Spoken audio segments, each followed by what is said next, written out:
Hey, welcome back, y'all. Welcome back to the Zolian podcast where we talk about fantasy, family, and freedom. Today we're going to talk about Tekken again. It's Tekken week, baby. Tekken's coming around the corner. In 2 days, Tekken will be here. Tekken 8 will be here. It'll be interesting.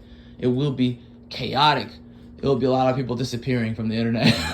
I can already tell you right now, there's a lot of people about to just disappear from work, disappear from the internet, like no social media interactions. No comment, okay? No comment. I'm gonna just leave it at that. Here's the thing. I really hope they take this to a new direction, because they need to, okay? Tekken is getting it's just getting a little stale in that the plot and what they've shown us isn't different enough, personally speaking, okay? I'm gonna come and say it. I think what they're gonna do, which is what my hope is hopeful thinking, this is wishful thinking, okay? Full-blown wishful thinking. I hope that they pull what I would like to call a movie theatric twist, in that what you saw in the trailers and what you saw presented to you ahead of time isn't necessarily gonna be the status quo of the game. Here's what I mean. You saw a lot of good guys. You saw a few bad guys, okay? You saw Kazuya running G Corporation. You saw him, taking over the Zaibatsu, taking over the world, right?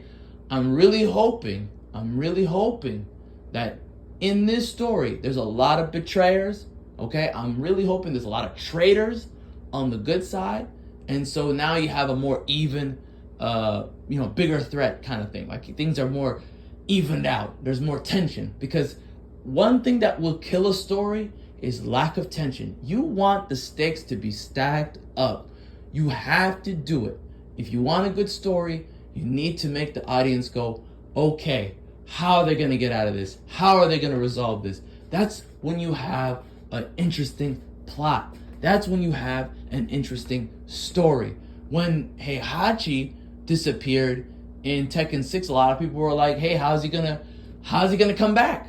How's he gonna come back? In Tekken 2 when he disappeared, or Tekken 3 when he disappeared, people were asking, how's he gonna come back? Because in Tekken 4 he was he was the new bad guy, right? Because the whole point was they were setting him up to be basically killed, right? Like, Tekken 3 was kind of a setup where they were like, oh, we're gonna kill him for real. And then they didn't, because they were like, oh, he's too popular. But back then, you didn't know. You really didn't know, because there were people who disappeared who didn't come back. They killed Jun. We didn't know. Let me just stop right there.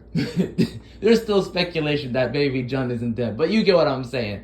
That they showed us, hey, he's holding her head. There's a lot of speculation that it isn't her, but for the most part, you can kind of tell it's her. I mean, he's holding her head by her hair.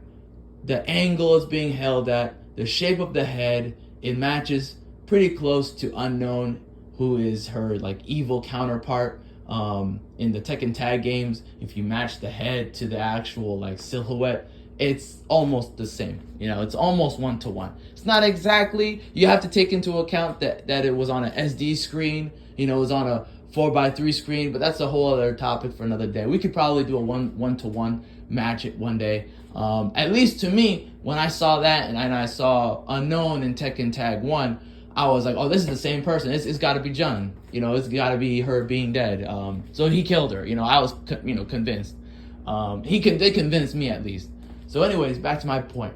You need to have a plot that has stakes. You need to give me tension, okay?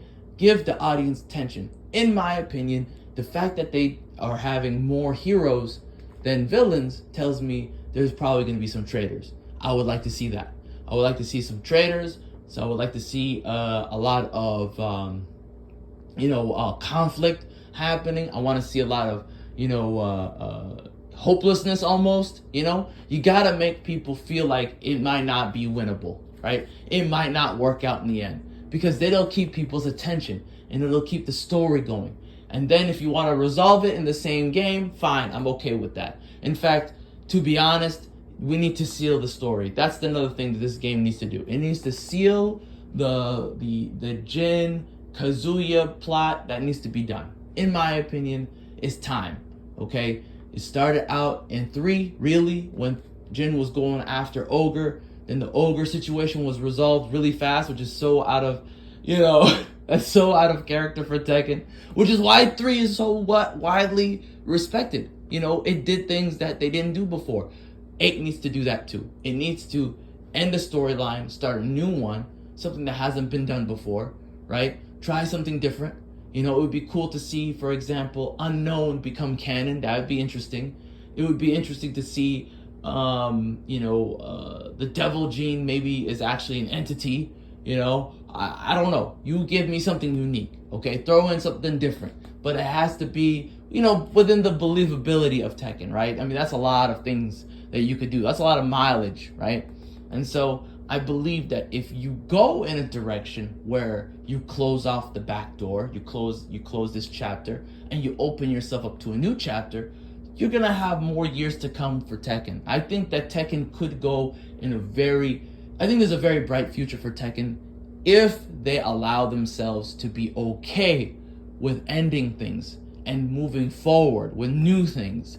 That's how it was before, as far as them being, a successful entity. They took certain things with them, but they left a lot of things with them, right? They left a lot of things behind, and that's okay. Change is okay. Change is good, especially with plot. It's funny when people get angry about, about changes to plot and status quo, when literally Tekken has been changing the style of gameplay and the certain features that they have forever. Like, it's so funny that it's embedded in the actual mechanics of the game, whereas when it comes to plot, people will get so upset with you when you say, oh, I really hope this other thing happens. No, I know it's gotta continue. We gotta continue the Mishima stuff. It's like the Mishima plot line is run its course, bro. It's okay. There's nothing wrong with the Mishimas as far as the storyline goes, but everything comes to an end. It's fine to end it. Game of Thrones should have had an ending, right? It didn't end. That's a whole other story, but that's a family toxic war going on, right? Between people.